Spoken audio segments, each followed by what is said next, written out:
La Birmanie sort tout juste de 50 ans de léthargie et a soif d'apprendre, de se cultiver. C'est sans doute le seul pays au monde où les premiers jours du printemps démocratique ont vu fleurir les bouquinistes dans les rues. À la campagne d'où je viens, il n'y a pas de livres, donc je viens en ville quand je le peux pour en acheter, même si c'est très cher pour moi. Oui, apprendre est encore un luxe en Birmanie. Mais certains se lèvent pour pallier les carences du gouvernement. Voici Wu Chiotu, l'un des acteurs les plus célèbres du pays. Le cinéma pour lui, c'est du passé. Sa vie aujourd'hui, c'est son école gratuite et pour tous.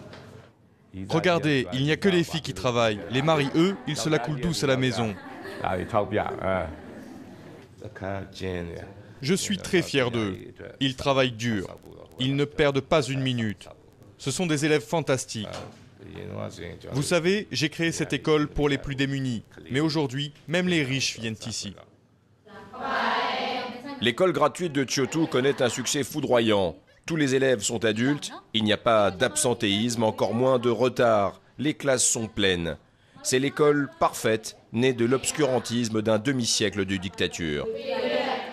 On entend partout dire que nous sommes dans une période de transition démocratique. Oui, c'est vrai, mais l'éducation est toujours à la traîne en Birmanie.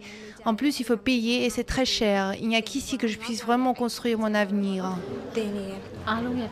L'éducation est indispensable à la reconstruction du pays. Il faut que cela devienne une priorité. C'est urgent. Et pas seulement pour moi ou cette école. Dans la célèbre université de Rangoon, d'où sort l'élite birmane, le système n'a pas beaucoup changé. La confiance dans les programmes universitaires et leurs débouchés est égale à zéro. Moi, je vais continuer mes études à l'étranger. Moi aussi. Oui, c'est la seule solution.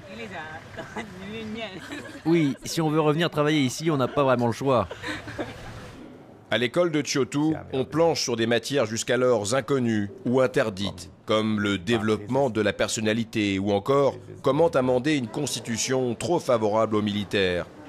Chiotu profite de sa notoriété pour attirer les financements qui viennent de toute la Birmanie. Beaucoup ont compris ici que son projet philanthropique était l'une des clés à la résurrection du pays. C'est triste. Le système éducatif, et particulièrement pour les plus jeunes, n'a que deux principes stupides. Répétition et punition. Penser par soi-même dans ce pays, ça n'existe pas. C'est pour ça qu'ici nous essayons, avant tout, de développer le plus important, l'esprit critique. Son engagement a déjà valu plusieurs années de prison à Chiotu. Reste à espérer que cette chance pour des centaines de jeunes Birmans ne soit pas vaine.